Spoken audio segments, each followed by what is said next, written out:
May it please the Court.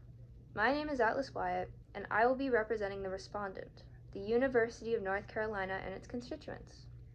Today, I will be addressing why race-conscious affirmative action does not violate the Equal Protection Clause of the 14th Amendment to the U.S. Constitution. I will do so through the following three arguments.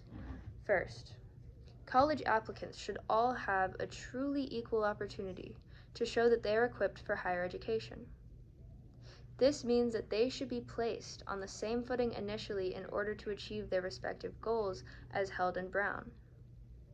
Secondly, any interpretation of the 14th Amendment that is racially blind is ignorant to not only the amendment's historical context, but the systemic racism following the abolition of slavery and the effect it still has today on African Americans' access to higher education.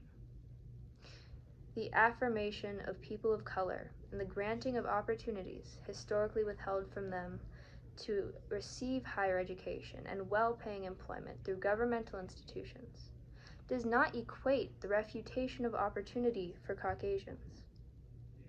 And finally, it is unreasonable to ask a university with a student body of nearly 30,000 and nearly double the amount of applicants per year to find a means outside of affirmative action to achieve their compelling governmental interest of diversifying aforementioned student body. This court established in Grutter the importance of diversity in higher education and affirmed the foundation of strict scrutiny as the standard of review for race-conscious affirmative action. Under strict scrutiny, a policy must be narrowly tailored to serve a compelling governmental interest. Something we have learned over time as a society is that equality may not always seem or appear fair externally, particularly to those who are inherently advantaged. In this instance, to be truly equal, all parties must be put on the same footing so that they each have the chance to reach their goals and desired outcomes. The legislation passed in the 1860s creating the Freedmen's Bureau and subsequent historically black colleges and universities directly reflects the compelling governmental interest at hand. Slavery may well be over, but its effects are not yet behind us. Of the 16.6 million undergraduate students enrolled in the fall of 2019 in America, black students only made up 2.1 million of them. Additionally, 29% of the black population aged 25 to 29 held a bachelor's degree or higher, compared to the 45% of the white population in the same age range in the same year. Opportunities for people of color in governmental institutions and higher education specifically have still been few and far between. At the time of the 14th Amendment's ratification, slavery had only been abolished for 3 years. The framers themselves were still grappling with and attempting to find ways to remediate the effects of slavery then, and that is the intent behind the amendment. This is reflected by other legislation passed at the time period, and the Freedmen's Bureau's existence exceeding the ratification of the 14th Amendment. The Equal Protection Clause would not only have permitted the use of affirmative action, it would have encouraged all actions to remediate the effects of slavery, Jim Crow, and subsequent systemic and cultural oppression. Grutter held that diversity in higher education is essential to harnessing that strength and preparing students for success in modern society. Finally, it was held in both Bakke and Grutter that while race-conscious affirmative action through rigid quotas might not be ideal, they acknowledged that there is often no more narrowly tailored and effective means of achieving the compelling governmental interest of diversity at hand. This is why it is unreasonable to anticipate today's case to have any different outcome. The use of affirmative action still serves the compelling governmental purpose, and other means would unduly burden the university in creating exponentially more work and difficulty in dealing with the admissions process. Here today as it stands, no more adequate solution or more narrowly tailored solution has been presented. All the alternatives have either had no application based in reality, never demonstrated efficiently or simply would only indirectly benefit people of color, i.e., providing more assistance to lower income applicants. Democracy as we live in it was established and exists in such a way so that all might be represented. It was the framers' intent and the ideal in Brown that education could be the very powerhouse and representation of our democracy. Does the Equal Protection Clause of the 14th Amendment prohibit race-conscious affirmative action?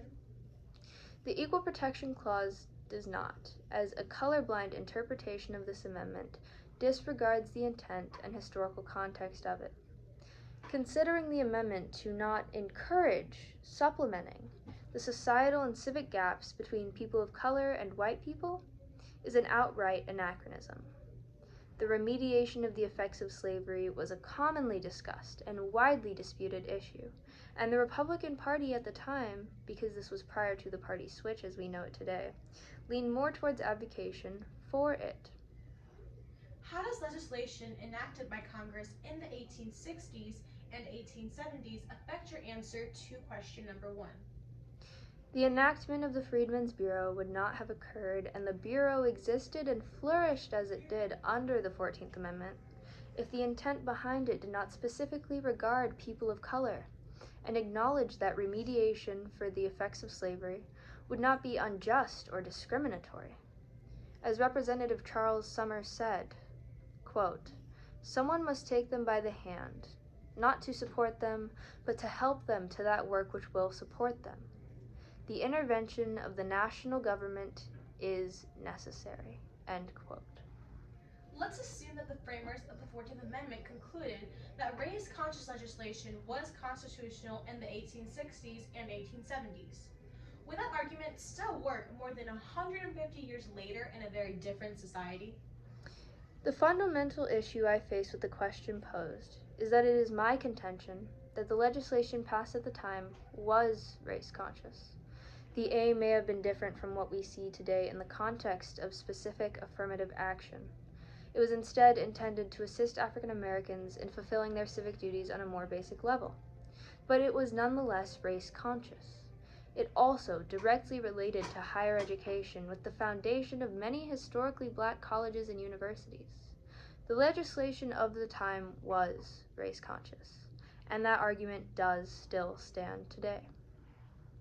Let's assume that the framers of the 14th Amendment thought that people of African descent deserved certain race-conscious privileges due to the unique context of slavery. Would the framers have argued that members of other races, such as Hispanics, Asians, and Native Americans, could receive similar privileges? Well, as the question states, the only people facing the unique context of slavery at the time were African Americans. Thereby, the framers of the Constitution would have had to distinguish between and delegate the kinds of privileges afforded to members of each race listed. For example, in an instance where a Hispanic or Native person was enslaved during this time and freed, they would have absolutely been afforded the privileges provided by the Freedmen's Bureau and by similar legislations following the 14th Amendment. However, racial groups not impacted by slavery would each have their own unique set of needs, and the framers would have likely acted accordingly to the particular circumstances each group faced and needed remediation for, i.e., Native Americans and land stolen. What would the framers of the 14th Amendment have thought about affirmative action policies that benefit people on the basis of sexual orientation or gender identity? There are a few reasons why the framers would not realistically be in favor of these types of legislation. The primary one being that they would have no conception of gender identity or sexual orientation. This is because most of the terms used by us as a society to define gender and sex and sexual orientation have all been coined in the last century.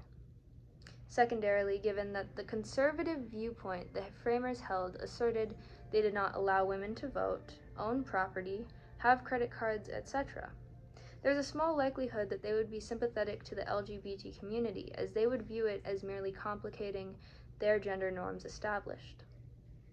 However, Due to changes in culture since then, the precedents in place have shifted and established that gender identity and/or sexual orientation would fall under rational basis or intermediate scrutiny, and at most would only need to be substantially related to an important governmental interest, unlike race held under strict scrutiny, and which must be narrowly tailored to achieve a compelling governmental interest. Does Brown v. Board of Education prohibit race-conscious affirmative action? In your answer, please address Bakke and Grutter. I believe that Brown v. Board of Education reflects the opposite, as it strives to achieve true equality despite the technical perception of it that the majority holds, just like we see today.